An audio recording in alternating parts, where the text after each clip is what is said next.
Vanderveen. Thank you, sir, for joining us. Let's get right into those words that we heard from Senate Minority Leader Mitch McConnell. He ended the trial with his passionate speech about President Trump's involvement in the insurrection. During it, he said that the former president is still liable for everything he did during his period in office. Are you expecting to face more charges against Mr. Trump in the near future, and do you anticipate being part of that defense? No, that's just political rhetoric, and I was hopeful that something would come out of this, that the political rhetoric would stop out of Washington, D.C., but I guess apparently it hasn't. Were you, though, surprised to hear those words coming from the leader of the Republican Party in the Senate? I'm not surprised to hear a politician say anything at all. No. Well, throughout the trial, you denied that Mr. Trump had a role in inciting the January 6th insurrection at the Capitol. You argued, first of all, that there was no insurrection, but during your closing arguments, you seemingly admitted that there was, in fact, an insurrection, using that word, saying that was not up for debate. What role did the former president play? You didn't understand the case. I used the word I'll give you the opportunity to clarify, sir. Sure. I used the word insurrection in my closing argument when quoting the charging documents.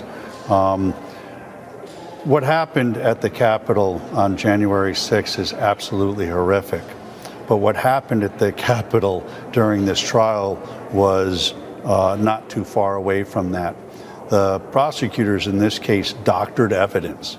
They did not investigate this case, and when they had to come to the court of the Senate to put their case on, because they hadn't done any investigation, they doctored evidence. It was absolutely shocking. I think when we discovered it and we were able to expose it and put it out, I think it turned a lot of senators. The American people should not be putting up with this. They need to look at who these House managers were and look to see whether these are the folks they want representing them. It was shocking to me. Wouldn't have believed it. Let's follow up with a point that you're making right now about the House managers, as you say, doctoring evidence, and the argument. They didn't deny it. Viewers, they didn't deny it. I put it in front of them 3 times. To be clear for our viewers, what you're talking about now is a check mark. That's a verification on Twitter that did not exist on that particular tweet.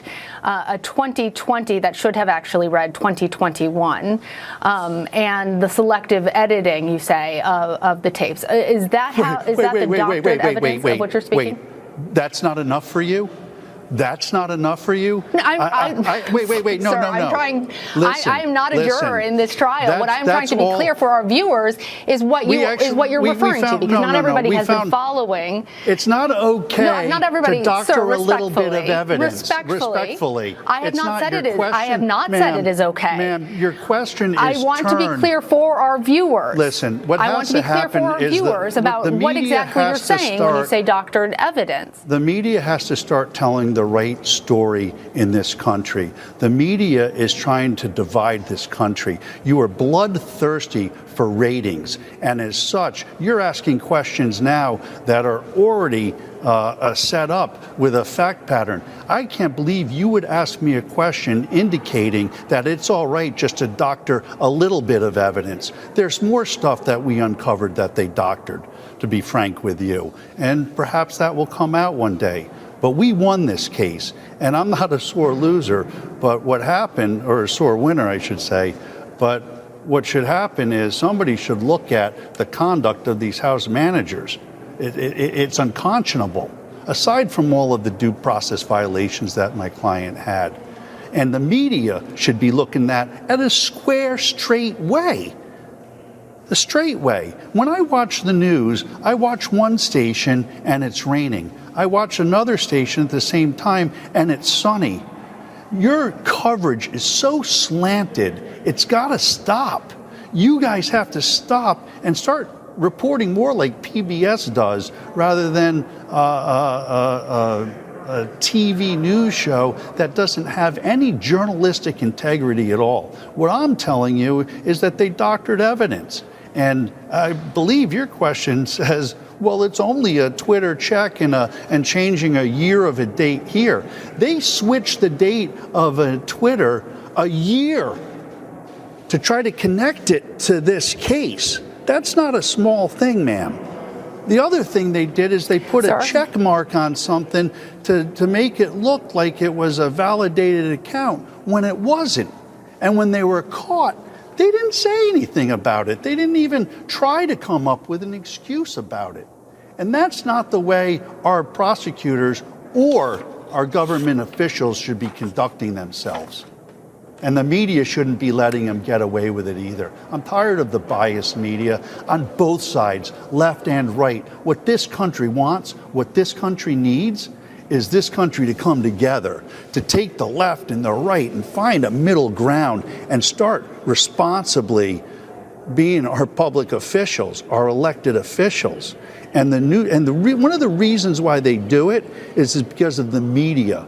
Because the media wants to tell their narrative rather than just telling it like it is. And frankly, I'm tired of it. I'm not a media. I'm not in front of your cameras all the time.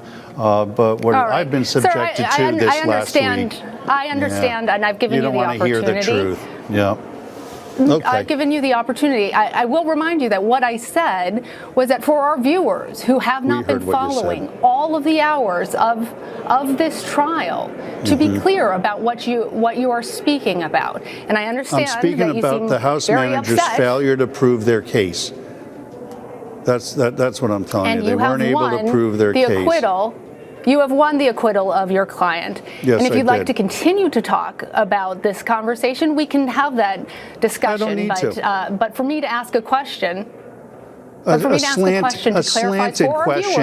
slanted question that was set up to say it's okay for them to cheat. That was your question. Isn't it okay for them to cheat? I didn't say that. It's just a little bit. You said, to be fair, it was only a check on the Twitter. That's what you said. You got to live by your words. That's the problem. The media has to start living by the truth and not try to create a narrative. Michael van der Veen, thank you for joining us. I do appreciate. Yep. Okay. I see you taking off your microphone now. That was President Trump's defense attorney, Michael van der Veen.